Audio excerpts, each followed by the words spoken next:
নল দিয়ে খাওয়ানো হতো, দেখা যেত নলটা এরকম বের করে ফেলতেছে বারবার, ছোটো বাচ্চা তারপরেও।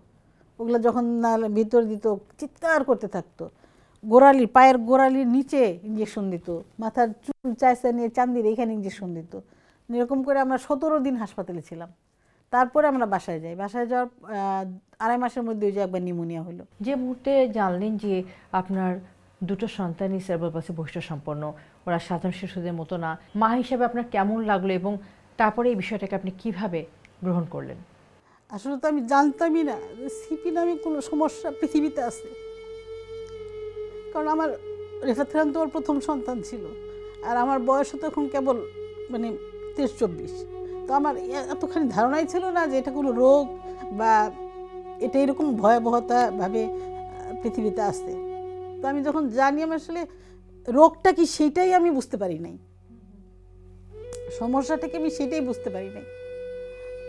তারপর যখন আমি বুঝতে পারি তখন আর ওর বাবা আর আমি একটাই মানে আমাদের ইয়া ছিল যে আমরা ওদেরকে সুস্থ করব এনি হাউ।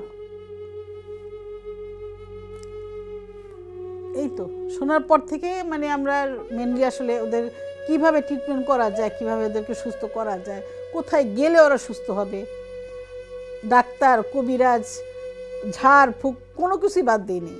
বলছে ডাক্তার যে আপনার ট্রিটমেন্টগুলি হয়ে যায়। তখন ওই যে রেফাত তো একটু ঘাড় বাঁকা করে রাখতো। তারপর রেহান এমনিতে নর্মালি ডেভেলপটা আসলে যে বললাম না যে যখন ধরে দাঁড়ালো, ধরলো, ধরে ধরে হাঁটার পর থেকে আর হাতটা ছেড়ে যে হাঁটবে এটা আর হয় নাই। ধরে ধরে হাঁটতে সব কিছু? হ্যাঁ, হাত ধরলে হাঁটতো, আঙ্গুল ধরে হাঁটতো, কিছু একটা দিয়ে দিলে হাঁটতো। হামাগুড়ি তো নর্মালি হামাগুড়ি দিত, একটা বাচ্চা নেই নর্মালি হামাগুড়ি দেয়, অমন করে হামাগুড়ি দিত। এই জন্য আমি আসলে বুঝতে পারিনি বা পরিবারে কেউ বুঝতে পারে নাই। মানে ওদের বয়স এখন 30-এর কোঠায়। তো ওই সময়টা তো এত বেশি ইন্টারনেট, এত বেশি মোবাইল, এত কিছু ছিল না।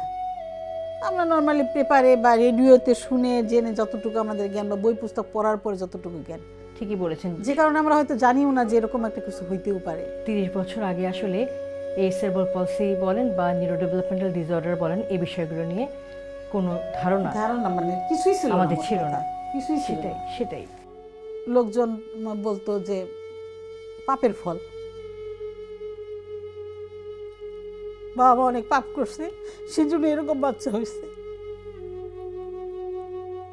বাচ্চাদের বলতো আরে তোর বাবা মা না জানি কত পাপ করছে সেই জন্য তোর এরকম হয়েছিস, আল্লাহর কাছে মাপ চা। কারা বলতো এসব কথা? সমাজের লোকজন বলতো, আমার পরিবারের লোকজন বলতো না।